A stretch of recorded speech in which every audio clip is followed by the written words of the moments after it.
He tenido el extraño vicio de duplicar los sucesos de mi vida, escribiendo sobre ellos. Supongo que fue por darle a ese vicio un orden y una forma que a finales de 1985 empecé a llevar un diario. En principio este diario fue el resultado de constatar que aunque quería ser escritor, escribía muy poca ficción y mucho sobre mis obsesiones. Quería dejar escrito al menos que era incapaz de escribir. Había además una circunstancia nueva que me producía al mismo tiempo alegría y ansiedad. Mi mujer estaba embarazada y esperábamos la que sería nuestra primera hija. La vida y las lecturas, así como la comparación entre mi vida real y la vida que yo quería vivir, fueron el acicate para empezar mi propio diario. Según García Márquez, todo el mundo tiene 3 vidas: la pública, la privada y la secreta.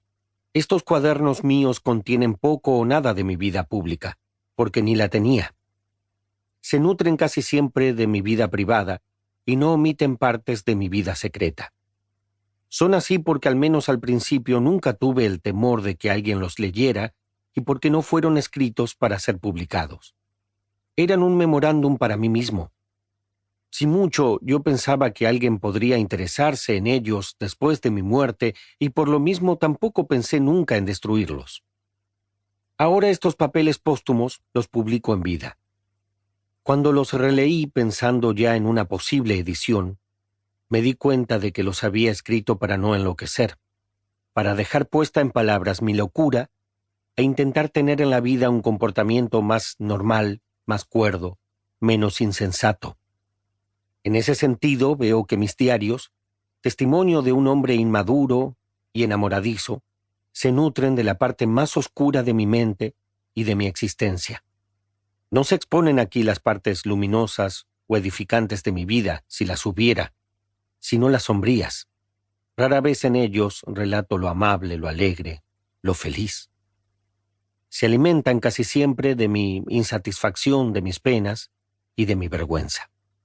En este sentido, los cuadernos eran una especie de purgatorio de las cosas que me angustiaban. También, como los diarios de Stendhal, un repaso de mis amores furtivos o, como en las confesiones de San Agustín, de mis pecados y sentimientos de culpa. Uso estas expresiones conscientemente, pues aunque no tengo religión ni creo en penas o premios después de la muerte, non possiamo non dirci cristiani. No podemos dejar de ser cristianos, como sostuvo Croce, y un católico a pesar suyo no se ufana de sus virtudes, sino que reconoce sus faltas. ¿Por qué publico algo que desnuda tanta intimidad propia y ajena? ¿Por qué expongo partes de mi vida de las que no estoy nada orgulloso y que más bien me parecen feas, tristes e incluso sórdidas? No lo sé bien, pero creo que fue una especie de sustituto que me inventé tras el fracaso de una novela. Una noche conversando ya de sobremesa con Gabriel Iriarte, mi editor en Colombia, después de haberle dicho que había resuelto no publicar el libro que acababa de terminar, tal vez El Centro, con el que no estaba satisfecho, le dije que lo único que me quedaba entre manos eran cuadernos, muchos cuadernos de diarios amontonados en un baúl. A él le cambió la cara. Hasta la expresión de las manos se animó. Dijo, «Eso ya es otra cosa», y parecía contento. Se le ocurrió que aquello, si yo era capaz de vencer mis escrúpulos, podría publicarse. Que tenía de bueno y de novedoso, además, el hecho de que en Colombia ningún escritor había publicado, que él recordara, sus diarios. Más tarde Mario Jursic me recordaría los de Vargas Vila y los de Jorge Gaitán Durán.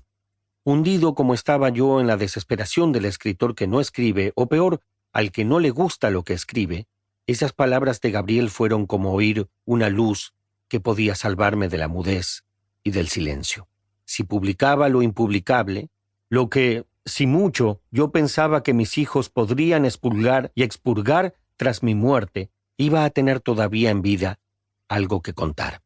Voy a cumplir 60 años. A esta edad uno siente ya que la vida personal importa menos que antes. Como dice un amigo del colegio, nos queda un cuarto de tanque. Sí mucho por vivir.